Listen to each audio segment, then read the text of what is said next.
बिहार चुनाव में लोकतंत्र को खरीदा गया, सरकारी फंड ट्रांसफर पर सवाल। अवधेश प्रसाद बोले।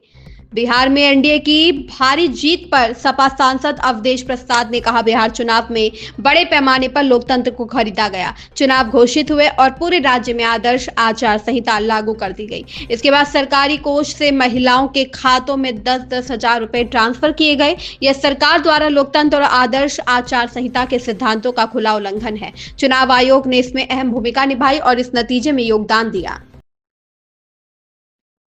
बिहार का चुनाव ने बड़े पैमाने पर लोकतंत्र को खरीदा गया। चुनाव की घोषणा होती है और पूरे प्रदेश में आचार संहिता लागू होती है। आचार संहिता लागू होने पर सरकार की तरफ से 10-10 हजार रुपए महिलाओं के अकाउंट में जाता है। ये लोकतंत्र के लिए और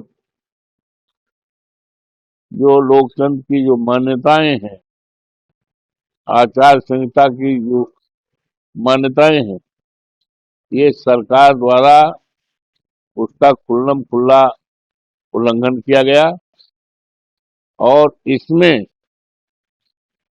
चुनाव आयोग पूरी तरह से अहम भूमिका थी। चुनाव आयोग की अहम भूमिका थी, जिसके कारण इस तरह का नतीजा आया।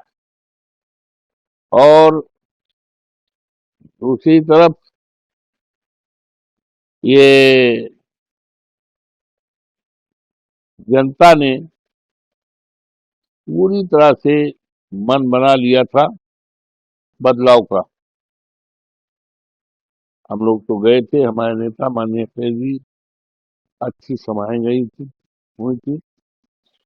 पूरी तरह से चर्चा थी कि हमें बदलना है और तेजस्वी यादव के नेतृत्व में महागठबंधन की सरकार बनाना है। लेकिन इस तरह का चुनाव आयोग का जो आचरण रहा, इस पर पाबंदी न लगाना, उसको न रोकना, ये चुनाव का ही परिणाम है और लोकतंत्र की तरह ये घटना है। ये एसआईआर के बारे में जो लगातार ऊंचा विपक्ष आवाज उठाता रहा, लोकसभा से लेकर सड़कों तक, और तमाम वोट, जिसकी संख्या सैकड़ों हजारों में नहीं लाखों की संख्या है, वोट काटे गए। चुनाव आयोग पूरी तरह से इसमें मौन रहा। एक तरह से सहमति रही, ये वोट का जो लाखों लाख वोट काट दिए गए, यही सब कारण रहा। और कुल मिलाकर के इसमें चुनाव आयोग की अहम भूमिका थी और कोई दूसरा कारण नहीं। प्रधानमंत्री का कहना है कि माई का फार्मूला संप्रदाय